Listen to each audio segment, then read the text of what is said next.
দাবি আদায় না হওয়া পর্যন্ত আন্দোলন চালাবেন শিক্ষার্থীরা। আদালতের নির্দেশ মেনে ঘরে ফেরার আহ্বান আইনমন্ত্রীর।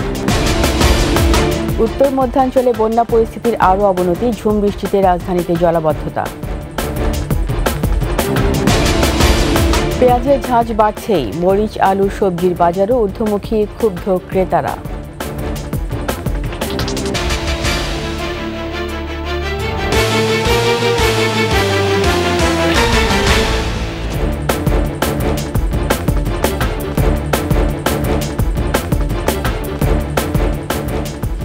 শুনছিলেন ফার্স্ট সিকিউরিটি ইসলামী ব্যাংক পিএলসি সংবাদ শিরোনাম। আমন্ত্রণ রাতের 21 সংবাদের সাথে আছি আমি রীতা চৌধুরী। দর্শক, 21 টেলিভিশনের সংবাদ একই সাথে সরাসরি দেখতে পাবেন আমাদের ফেসবুক পেজ www.facebook.com/2124 অনলাইনে। সরকারি চাকুরিতে কোটা সংস্কারের দাবিতে আন্দোলনরত শিক্ষার্থীরা শনিবার সারা দেশের সমন্বয়কদের সঙ্গে অনলাইন অফলাইনে বৈঠকের পর সন্ধ্যা ৬টায় সংবাদ সম্মেলনে পরবর্তী কর্মসূচির ঘোষণা দেবেন।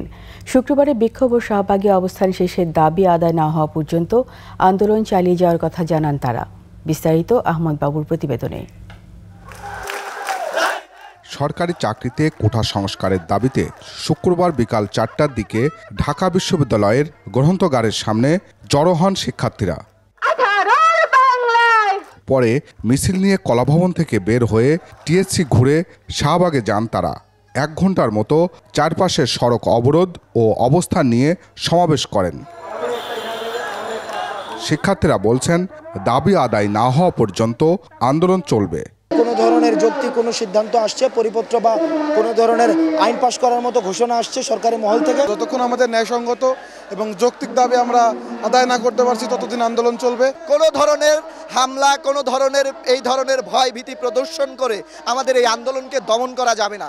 আমরা আমাদের জায়গা থেকে চাই যে জরুরি একটি সংসদ অধিবেশন ডাকা হোক এবং সেখানে এই কোটার যৌক্তিক সংস্কার করে আমাদের যে দাবিটি বা পুরো বাংলাদেশের তরুণ প্রজন্মের যে দাবি সেটি মেনে নেওয়া হোক। আমরা আমাদের দাবি আদায় করেই পড়ার টেবিলে ফিরে যাব।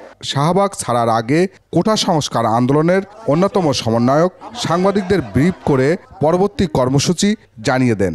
আগামীকাল আমাদের সকল বিশ্ববিদ্যালয় ও জেলায় জেলায় অনলাইন অফলাইন প্রতিনিধি বৈঠক হবে এবং বিকাল ৬টায় আমরা আমাদের পরবর্তী কঠোর কর্মসূচি নিয়ে ঢাকা বিশ্ববিদ্যালয় কেন্দ্রীয় সামনে আমরা একটি প্রেস ব্রিফিং করব। সারা দেশে শিক্ষার্থীদের উপর হামলার বিচারও চান আন্দোলনকারীরা। আহমদ বাবু, 21 টেলিভিশন, ঢাকা। স্বাধীনতা বিরোধীদের প্রেতাত্মারা কোটা সংস্কার আন্দোলনের নামে ষড়যন্ত্রে লিপ্ত বলে মন্তব্য করেছেন আইনমন্ত্রী অ্যাডভোকেট আনিসুল হক। ব্রাহ্মণবাড়িয়ার আখাউড়া রেল স্টেশনের সাংবাদিকদের প্রশ্নের জবাবে তিনি বলেন, যারা বাংলাদেশের স্বাধীনতা বিরোধী ও বঙ্গবন্ধুকে সপরিবারে হত্যা করেছিল তারা কোটা আন্দোলনে মদদ দিচ্ছে। আদালতের নির্দেশ মেনে শিক্ষার্থীদের ঘরে ফেরারও আহ্বান জানান আইনমন্ত্রী।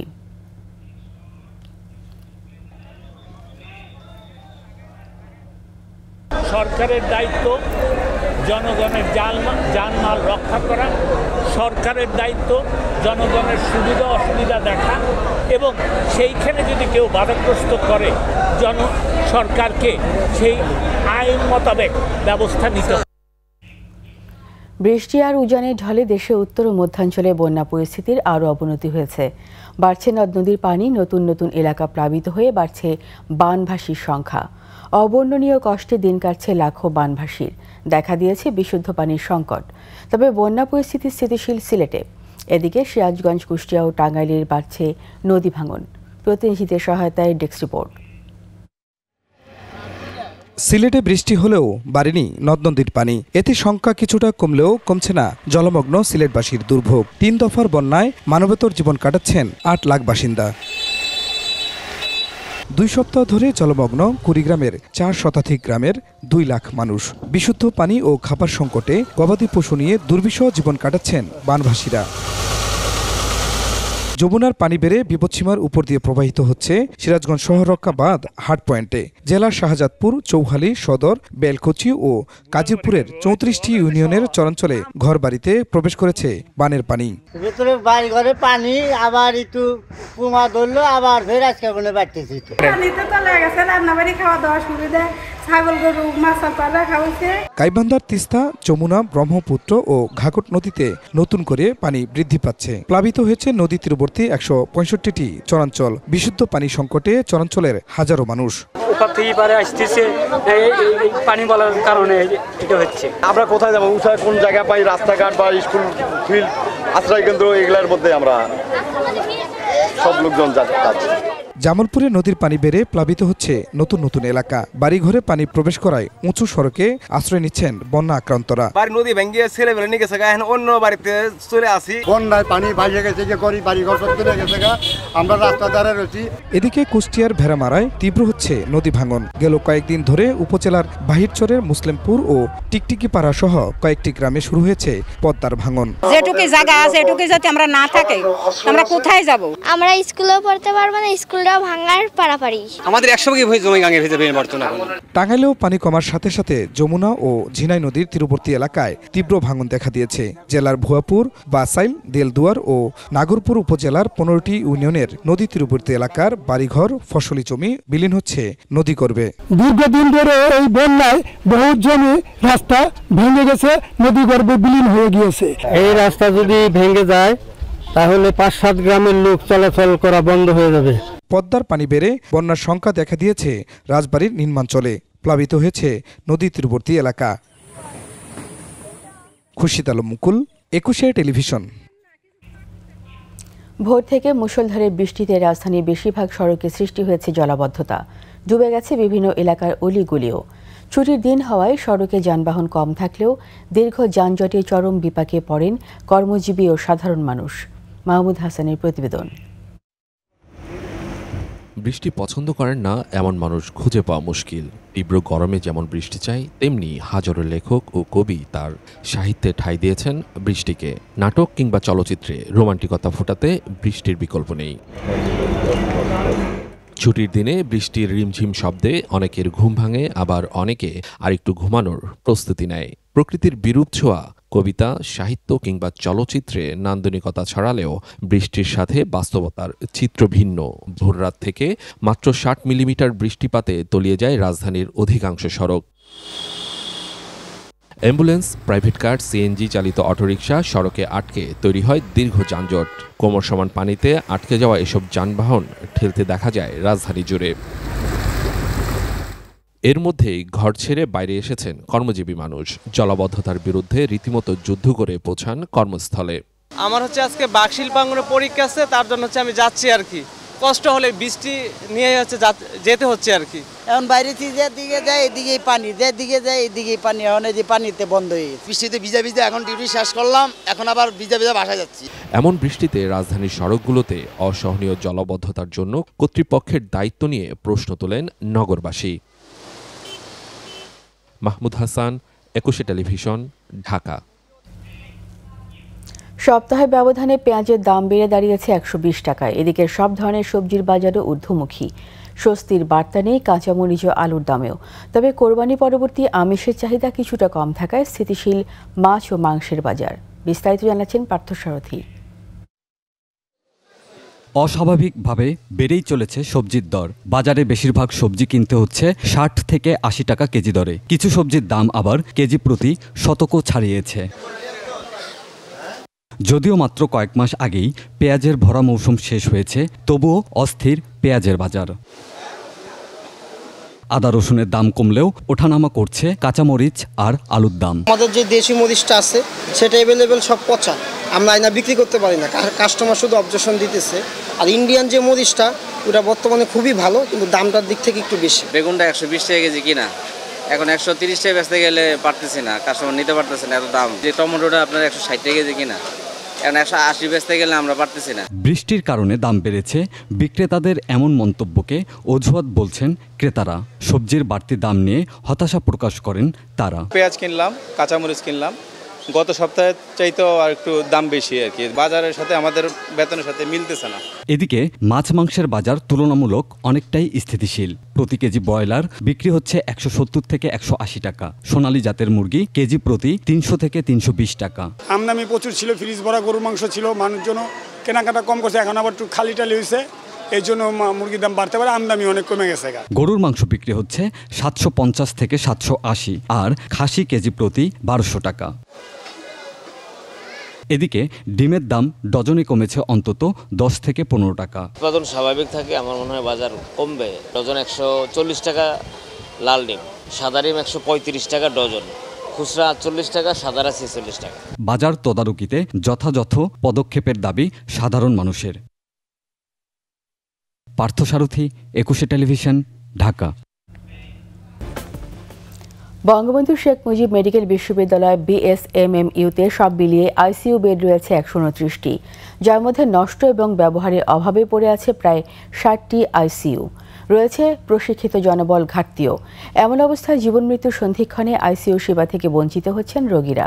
এসব নিয়ে 21 স্পেশালে দীপু শিকদারের 2 পর্বের প্রতিবেদনে আজ দেখুন প্রথম পর্ব। ক্যামেরায় ছিলেন ফারুক হোসেন তানভীর।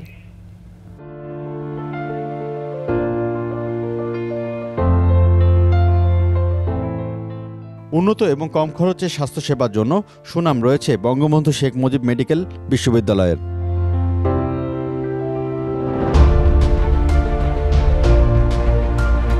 যে কারণে রাজধানী ছাড়াও দেশের বিভিন্ন প্রান্ত থেকে ছুটে আসছেন সেবার প্রত্যাশীরা।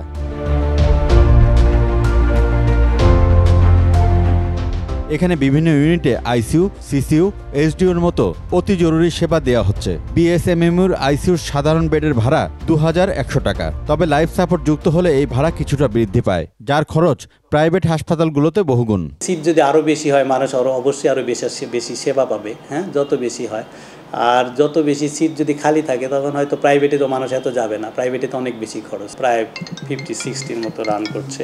সেইটা হয়তো 100-200 হলে তো অবশ্যই ভালো হয়, মানুষ অবশ্যই বেশি সেবা পাবে। খালি হইলে হবে না, আবার সেই পরিমাণে যে লোকবল লাগবে। তবে বিপরীত চিত্রও আছে।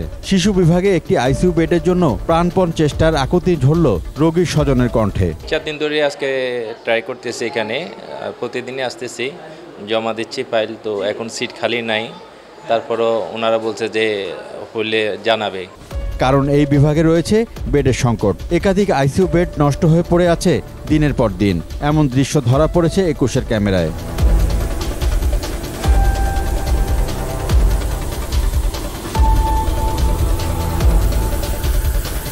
দিনে দিনে রোগীর চাপ বাড়লেও নবজাতকদের ইউনিটটির সম্প্রসারণে রয়েছে ধীরগতি। ডেভেলপমেন্ট পার্টনার যে পলিসি যেটা থাকে ওনারা শুরু করে দেওয়ার পরে তখন যে অথরিটি ওদের উপর দায়িত্বটা দিয়ে দেন। সেরপরে যেমন আমরা BSM-এর কথা যদি বলি, ইউনিসেফ দিল, এরপর কিন্তু BSM অথরিটি জিনিসটা টেক ওভার করবে। তো এরপর থেকে আমাদের আসলে ইকুইপমেন্টগুলো নষ্ট হওয়ার পর আমরা অথরিটির সাথে কথা বলেছি। অথরিটি ওনারা শুরু করেছেন যে ওনারা একটু পারচেস করে দেবেন, স্পেশালি প্রিমেচুর বেবির জন্য। ওদের রেডিয়েন্ট ওয়ার্মার তাপমাত্রা মেনটেন ওটা নাই, আমাদের 20টা নাই। আমাদের যদি আমরা সিপ্যাপ মেশিন বলি, অক্সিজেন সাপোর্ট যে বিষয়টা, সেই মেশিনগুলো 20টা নাই। তো সেক্ষেত্রে যদিও আমাদের আইসিইউ 20টা বেড আছে, কিন্তু 20টা বেড কিন্তু 20টা একদম নিজের মতো করে চলার মতো টেবল নাই। সব ছাপিয়ে দ্রুত সমস্যা সমাধানে আন্তরিকভাবে কাজ করা হচ্ছে বলছেন প্রতিষ্ঠানটির কর্তা ব্যক্তিরা। মেশিনের লাইফ বলে একটা কথা আছে, নষ্ট হয়তো অনেকগুলো একসঙ্গে নষ্ট হয়েছে। তারপর আপনার ধরেন PICU, পেডিয়াট্রিক আইসিইউ, সেটা কিন্তু চালু করা যায়নি, এখন হয়তো আমরা চালু করে ফেলবো। সেটার জন্য দরকার ছিল উদ্যোগ এবং প্রশিক্ষণ, সেটা আমরা হাতে নিয়েছি। এবং SDU যেটা উইনিংয়ের জন্য লাগে, SDU কিন্তু চালু করে দিয়েছে। এর জন্য শুধু যে চিকিৎসক প্রশিক্ষণ তা না, প্রশিক্ষণপ্রাপ্ত নার্স সেটারও দরকার হয়, তাদেরকেও আমরা প্রশিক্ষণের ব্যবস্থা করেছি এবং সেগুলো পেলে আমরা হয়তো বা সবগুলোই সচল করতে পারবো। আগামীতে এখানে সেবার মানে আরও বেশি গতি বাড়বে বলে প্রত্যাশা কর্তৃপক্ষের। আলাদা আলাদা দায়িত্ব, সেগুলো সম্পূর্ণভাবে সচল করতে সক্ষম হবে। দীপু শিকদার, 21 টেলিভিশন, ঢাকা। আরও একটি ফাইনাল, আরও একটি রেকর্ড গড়ার হাতছানি। আমেরিকান শ্রেষ্ঠত্বের লড়াইয়ে জিতলে স্পেনের পর প্রথম কোনো দল হিসেবে টানা 3টি মেজর ট্রফি জয়ের রেকর্ড গড়বে আর্জেন্টিনা। জাতীয় দলের জার্সিতে সব প্রতিযোগিতা মিলিয়ে 10ম ফাইনাল ম্যাচে মাঠে নামবেন লিওনেল মেসি। আকাশুজ্জামানের রিপোর্ট। রোজারিওর সেই ছোট্ট বালক, ফুটবলই যার ধ্যান জ্ঞান, সেই ছোট্ট মেসিকে দেখেই আঁচ করেছিলেন অনেকে তিনিই হবেন এই প্রজন্মের ফুটবলের রাজা। প্রথম থেকে ক্লাব জার্সিতে মেসি ছিলেন অনন্য, গোলের পর গোল, রেকর্ডের পর রেকর্ড। 2005 সালের অনূর্ধ্ব-20 বিশ্বকাপ জিতে দেশের মানুষকে বড় স্বপ্ন দেখাতে শুরু করেন মেসি। বয়স ভিত্তিকের গণ্ডি পেরিয়ে মূল দলে এসেও দুর্দান্ত ছিলেন মেসি। তবে 2006 ও 10 সালের বিশ্বকাপে দলকে ভালো কিছু দিতে পারেননি লিও। দলের দায়িত্ব চলে আসে মেসির কাঁধেই, হাতে ওঠে অধিনায়কের আর্মব্যান্ড। 2014 সালের বিশ্বকাপে দল ওঠে ফাইনালে, তবে জার্মানির কাছে আবারও ধরা। বিশ্বজয়ের খুব কাছে গিয়েও ব্যর্থ। টানা 2টি কোপা আমেরিকার ফাইনালেও আর্জেন্টিনার হার, রাগে ক্ষোভে অবসর নেন মেসি। তবে আবারও ফিরলেন ভক্তদের ভালোবাসা ও দলের টানে। 2018 সালের বিশ্বকাপে ব্যর্থ হলেও হাল ছাড়েননি লিও। 21-এর কোপায় ছিঁড়ল ভাগ্যের শিকে, 28 বছরের শিরোপা খরা ঘুষল। 22-এ এসে আরও অনন্য মেসি, ফিনালিসিমার পর বিশ্বকাপ। 36 বছর পর শিরোপার দেখা পেল আর্জেন্টিনা, বিশ্বসেরার ছোঁয়া পেল বিশ্বকাপ। চলতি কোপা আমেরিকায় দুর্দান্ত ছন্দে লিওনেল মেসির আর্জেন্টিনা কোনো ম্যাচে না হেরেই এসেছে ফাইনালে, দাঁড়িয়ে আছে রেকর্ডের সামনে। ফুটবল ইতিহাসে একমাত্র দল হিসেবে টানা 3 ফাইনাল জয়ের রেকর্ড আছে স্পেনের। তাদের সেই রেকর্ডে ভাগ বসানোর শেষ ধাপে আলবিসেলেস্তেরা।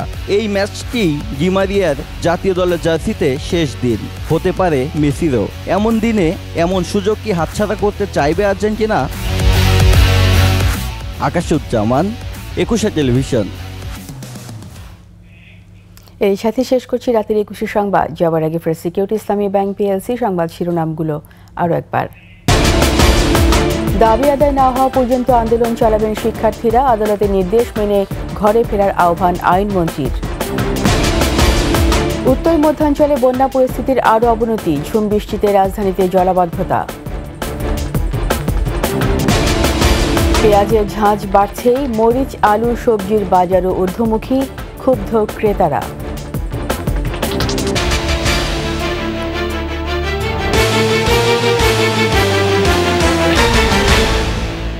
সবশেষ সংবাদ জানতে ডায়াল করুন 202 নম্বরে, আর ভিজিট করুন 21-tv.com ওয়েবসাইটে। এছাড়া ফেসবুকে ভিজিট করতে পারেন www.facebook.com/2124 অনলাইনে।